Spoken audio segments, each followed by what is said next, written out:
Hey everyone, welcome back to the channel.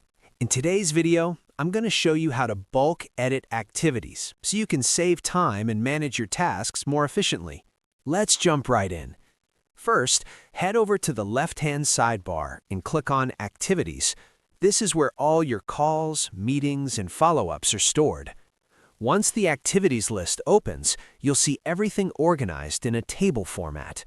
Now, look to the far left side of the table. You'll notice small checkboxes next to each activity. These are what you'll use to select multiple items for bulk editing. Go ahead and click the checkboxes for the activities you want to update.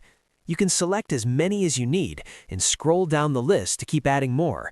Just make sure you're selecting the correct ones by quickly checking details like titles, due dates, or assigned owners.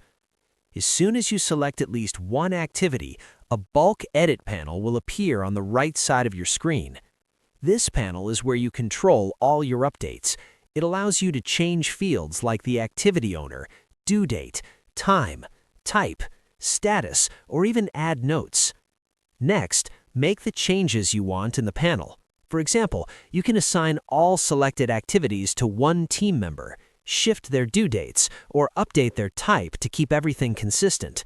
Before applying the changes, take a moment to double-check your selections.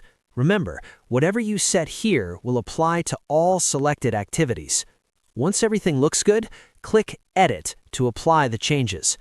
Pipedrive will instantly update all the selected activities. After that, it's a good idea to review a few of the updated items to make sure everything looks correct. If needed, you can repeat the process and adjust anything.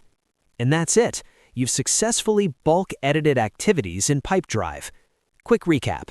Go to Activities, select multiple items using checkboxes, use the bulk edit panel on the right, make your changes, and click Edit.